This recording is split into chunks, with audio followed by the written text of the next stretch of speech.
Bonjour, je m'appelle Paul Touré, je suis le recherchiste en contenu et éditeur pour les Minutes de Moving On. Je suis ici aujourd'hui avec Guillaume Cordonnier. Bonjour. Bonjour, vice-président mobilité et ville intelligente à Capgemini. Bienvenue à Moving On. Merci. Et puis Monsieur Mehdi Essaidi, aussi de Capgemini, directeur de mobilité intelligente et plateforme digitale. Alors, bienvenue à Moving On. Merci. On va sauter dans le sujet. On parle tellement ces temps-ci en mobilité de Mass Mobility as a Service. Tout le monde veut parler aussi de les villes intelligentes, les smart cities, tout ce qui est connectivité, data. On en est quand même à nos débuts quand on parle d'actions concrètes, de déploiement. Il y a quand même un lien entre le Mass et la façon d'aborder la ville intelligente. Absolument. Comment vous voyez ça? Absolument. Alors c'est vrai que ville intelligente, c'est un sujet dont on entend parler depuis très longtemps. Et pour lequel les réalisations sont nettement plus mitigées. Nous, ce qu'on observe, c'est finalement les acteurs qui arrivent vraiment à faire des choses sur ces sujets de ville intelligente, des choses concrètes qui changent vraiment le quotidien des habitants. C'est des gens qui choisissent une focale par rapport à ces sujets. Et ce qu'on observe aujourd'hui, c'est qu'il y a deux focales qui marchent très très bien et sur lesquelles il y a un fort développement. Le premier, c'est le sujet des smart mobility, qui est le cœur du sujet ici à Moving On. Et au cœur de ces sujets de smart mobility, on a le sujet du MaaS sur lequel on viendra, qui est vraiment la manière d'orchestrer toutes les mobilités. Il y a un deuxième sujet qui est vraiment le smart building, alors là, qui est moins l'actualité aujourd'hui à Moving On, mais on voit qu'il y a beaucoup d'acteurs aujourd'hui qui se positionnent sur ces sujets, des bâtiments intelligents, et surtout pour ne plus réfléchir uniquement à l'échelle d'un bâtiment, mais réfléchir plutôt à l'échelle d'un écoquartier. Voilà, ça c'est la deuxième version. Et puis, on a peut-être une troisième, là c'est plutôt des verticales, un troisième point qui est l'idée d'être capable de construire des socles qui vont permettre d'alimenter la ville intelligente.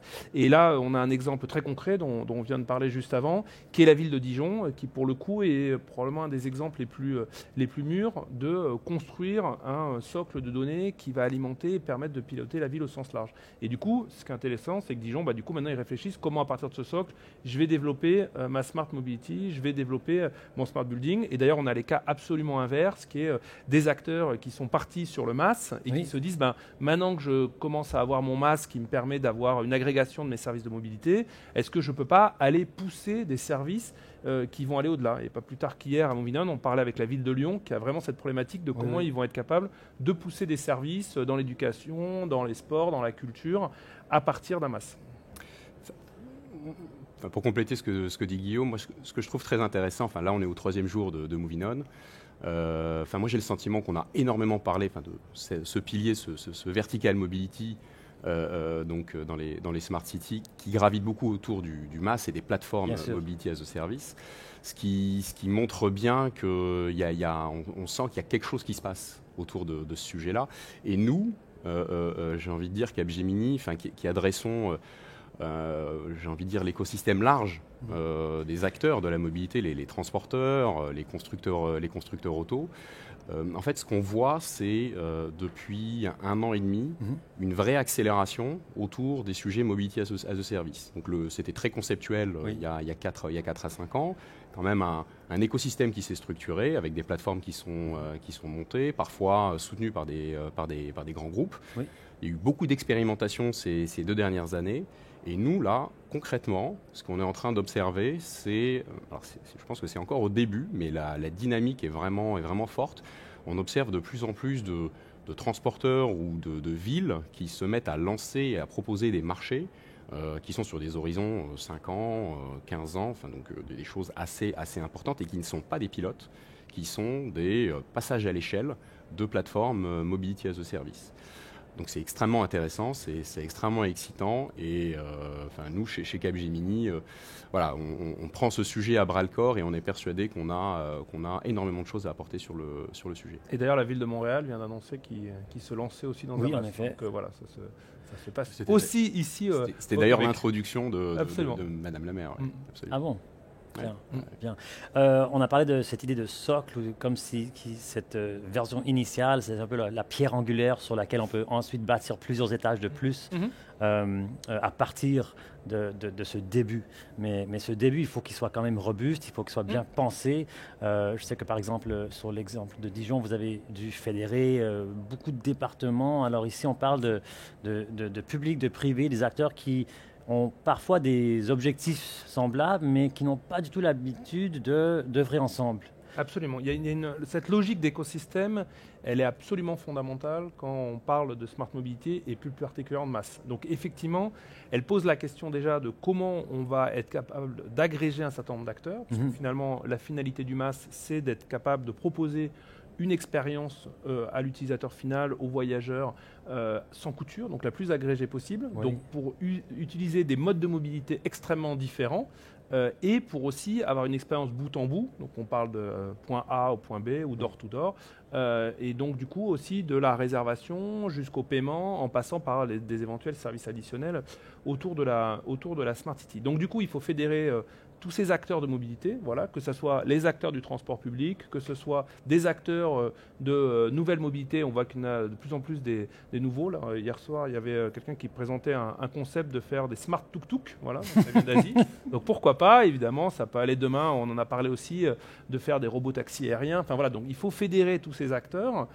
Et puis, effectivement, de l'autre côté, il faut voir aussi le rôle des acteurs dans l'agrégation, donc c'est-à-dire les rôles entre des acteurs publics et des acteurs privés, qui ont des logiques, on va y revenir, assez différentes, effectivement, entre une ville ou une métropole, comme dans le cas de Dijon, qui va regrouper elle-même plusieurs villes, qui, elle, va être dans des logiques beaucoup plus politiques, sociétales, donc quelque part de servir l'ensemble des habitants, donc des problématiques d'inclusivité dont on a beaucoup parlé ces derniers jours ici. Donc voilà, c'est vraiment des logiques sur lesquelles on n'est pas que dans une logique business. Et puis il y a d'autres acteurs, alors on a beaucoup parlé récemment de Uber, qui est rentré en bourse, qui affirme vouloir devenir l'Amazon des mobilités, qui est une très bonne analogie pour ce qui est finalement pour le mass. Et eux, évidemment, ils sont dans une logique beaucoup plus monopolistique, donc d'être capable d'avoir un produit qui va être le même dans le monde et d'avoir, comme Amazon d'ailleurs, à la fois la plateforme, mais pousser aussi leurs propres services de mobilité. Donc du coup, là, on voit que ça a une capacité d'agrégation des acteurs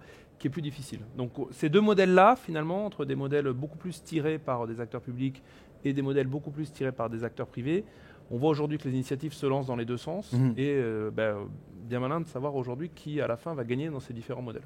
Enfin, pour compléter sur ce point-là, c'est vrai qu'il y a beaucoup de challenges autour de la scalabilité de ces plateformes mass. Et il y a une frustration qui commence à se générer un petit peu. On l'a aussi un petit peu senti, je pense, sur les 2 jours, du fait que ça n'aille pas assez vite. Même si on sent cette accélération, mais on a envie, tout le monde a envie que ça aille encore plus vite. Et c'est vrai que, alors on l'a peu abordé, je trouve, ces 3 derniers jours, mais sur le mass, nous on aime bien parler, ça a besoin de mobiliser un écosystème qui est complexe, mais j'ai presque envie de dire que cet écosystème est presque un écosystème dans ces thématiques autour du mass, où finalement, pour rebondir sur ce point-là, les différents intervenants ont parfois des intérêts très très divergents. Absolument. Donc le fournisseur de mobilité qui a sa solution de car sharing, lui, il a un modèle économique, à amortir. Il n'a pas envie d'être désintermédié, parce que le mass, ça reste quand même de la désintermédiation. Donc il a envie d'adresser sa base client en direct. Et la ville ou la métropole, elle, va chercher à contrôler, monitorer, délivrer le meilleur service, adresser, on va dire, le citoyen moyen, on va dire, dans une égalité de services, et ça va parfois à l'opposé de certaines contraintes économiques. Et d'ailleurs, on l'a bien vu en France encore récemment, quand on voit le mouvement des Gilets jaunes, qui est quand même un mouvement qui est parti au départ d'une problématique de mobilité très quotidienne. On voit que ça pose la question. Enfin, les exemples de masse aujourd'hui les plus aboutis, ils sont systématiquement dans des très grandes métropoles. Et effectivement, comme disait Mehdi, ils vont aller toucher une population plutôt, on va dire, aisée, qui peut se payer un forfait mobilité à 400 €. Voilà. Donc du coup, et c'était un atelier très intéressant ici à Moving On, c'est comment on dessert les zones périurbaines, suburbaines, rurales, et comment on va toucher effectivement toutes les populations. Parce que le vrai défi du mass, il ne faut pas l'oublier, ou de la smart mobility, c'est quand même comment on va convaincre des gens qui aujourd'hui ont une voiture personnelle qu'ils utilisent tout seuls, ce qu'on appelle l'autosolisme, comment on les convainc demain de lâcher cette voiture et d'avoir un forfait mobilité dans lequel derrière ils vont pouvoir, avec la même facilité qu'une voiture, la même réactivité, utiliser différents modes de mobilité et utiliser des transports collectifs, du mass transit quand c'est le plus adapté, ou de la voiture en free floating ou des choses comme ça, ou peut-être des trottinettes, quand c'est plus adapté. Et derrière, évidemment, il y a un enjeu écologique sous-jacent extrêmement important. C'est pour ça qu'effectivement, les enjeux sociétaux sont quand même tout aussi importants dans ces sujets-là que les sujets business ou technologiques. En effet, si on parle de mobilité durable, on veut chercher quelque chose d'efficace, de durable, d'inclusif pour un citadin qui fait de 2 à 5 km tous les jours à l'intérieur de sa propre ville. Lui proposer un éventail d'options qui sont tous autour de le car sharing ou le transport public, ce n'est pas un problème. Mais pour les gens qui sont en banlieue ou en zone rurale, c'est autre chose. On parle beaucoup du fait que dans 10-20 ans, 60% de la population mondiale sera dans les villes. Bon, c'est clairement un enjeu. Mais on aura encore un tiers de la population pas dans les villes. Alors, c'est là que ça va il ne faut pas les oublier. De toute manière, il ne faut pas se leurrer. On le voit bien d'ailleurs avec Uber ou avec Lime, tous ces acteurs qui vont en bourse. Aujourd'hui, les modèles économiques ne sont pas autosuffisants. Et même y compris d'ailleurs en se limitant à des grandes métropoles ou des zones rurales. Donc, la mobilité, encore pour le coup, je pense de manière durable, ou la Smart City, va nécessiter des investissements des pouvoirs publics. En tout cas, si on veut garder cette ambition de servir la mobilité à tous les acteurs et dans toutes les géographies. Donc ça va poser la question ensuite, comment finalement on finance, c'est-à-dire aujourd'hui finalement c'est souvent une logique où on finance du transport collectif, qui est très subventionné. Demain, probablement, les acteurs publics financeront plutôt des comptes mobilité qui permettront d'avoir cette diversité-là. Et probablement, il faudra financer plus fortement des initiatives dans des zones rurales que dans des grandes métropoles qui vont plus de chances de devenir rapidement, on va dire, économiquement viables. Ça m'apporte à la réflexion que quand j'entendais parler les grands acteurs financiers qui sont ici, des grandes banques mondiales, ils sont bien prêts à investir de grandes sommes dans des projets d'envergure, mais il y en a un qui m'a dit très candidement, il faut que ce projet soit finançable, il faut qu'il soit rentable. Alors, en fait, ce qui est très intéressant dans la mobilité, le mouvement qu'on voit, comme disait Mehdi, ça s'accélère dans les 2 dernières années, c'est que du coup, effectivement, il y avait beaucoup d'acteurs en observation. Aujourd'hui, il y a beaucoup d'acteurs qui sont prêts à prendre des risques en se disant finalement, je ne veux pas vivre les nouveaux épisodes qu'ont vécu les acteurs de l'hôtellerie ou ces acteurs-là. Mehdi en parlait sur la désintermédiation.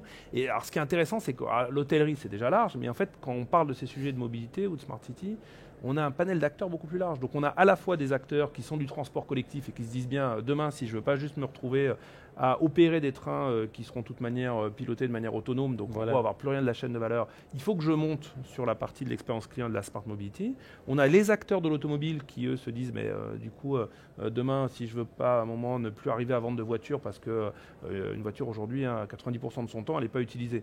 Donc demain, s'il y a du car sharing, ça se trouve, ils vendront beaucoup moins de voitures. Possiblement 10 fois moins de voitures. Sur de la mobilité servicielle. Et puis, on a d'autres acteurs, effectivement, tu parlais des banques, notamment des assureurs, qui disent mon métier va changer, je vais aller là-dessus. On a des acteurs de l'énergie qui se disent, oulala, avec l'électrification, etc., les nouveaux modes, pareil, est-ce que c'est pas demain, il faut être dans cette mobilité servicielle. Donc, en gros, il y a aujourd'hui beaucoup d'investissements. La mobilité est clairement le secteur sur lequel il y a le plus d'investissements, le plus de start-up, mais effectivement, dans un contexte où il faut faire des paris parce que les modalités économiques ne sont pas viables. Au-delà des investissements, le sujet du ROI, du retour sur investissement, du modèle économique est vraiment, j'ai envie de dire, au cœur du réacteur. Nous, aujourd'hui, on est de plus en plus sollicités, Capgemini, pour développer, réfléchir à des modèles plus innovants pour aller craquer ce problème-là. Parce que il faut quand même se le dire, aujourd'hui, structurellement, la plupart de ces plateformes de mobilité, de ces nouveaux concepts autour du MaaS, n'ont pas encore trouvé leur équilibre,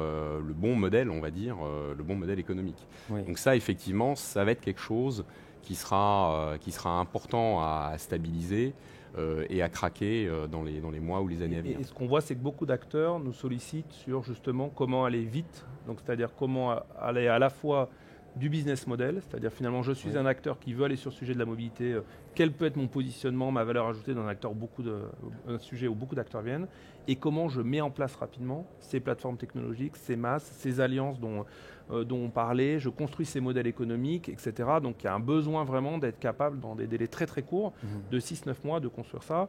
Et c'est vrai que côté Capgemini Invent, on a finalement cette capacité à aider les acteurs sur l'ensemble de la chaîne de valeur, de l'idéation à la mise en place, à la mise sur le marché, de la partie technologique à la partie métier, à la partie écosystème et aussi au lien avec les acteurs publics qui, comme on l'a dit, absolument fondamental. Ça c'est un point important. On a beaucoup parlé d'écosystème, et du coup ça appelle quoi? Ça appelle à un acteur neutre en fait dans le système qui va venir faciliter, on va dire, les discussions entre les différents acteurs, trouver un alignement, poser les bons modèles, faire cette intégration, cette orchestration qui permettra de construire la bonne plateforme sur le bon modèle et du coup de la délivrer et de l'industrialiser sur le marché.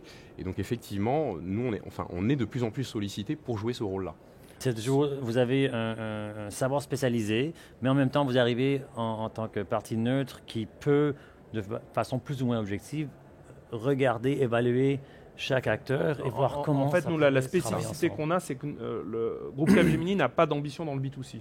Donc, nous, on ne cherche pas à aller mettre Capgemini comme une marque de masse. Donc nous, en fait, notre positionnement, il est clairement d'aider des acteurs, qu'ils soient aujourd'hui dans le monde de la mobilité ou qu'ils aient envie d'y aller, à construire finalement des plateformes et dans une logique aussi d'écosystème, c'est-à-dire c'est ce qu'on fait aujourd'hui, on travaille notamment avec Free2Move pour travailler vraiment de la fédération d'un certain nombre d'acteurs, on réfléchit avec des acteurs du monde du transport également pour se dire finalement voilà, comment on peut fédérer différents acteurs pour créer ces plateformes de mobilité en se disant que finalement, comme on l'a dit, il y a tellement de monde sur le sujet que la réussite sera probablement plus par une alliance de différents acteurs que par un acteur tout seul qui emportera tout le marché.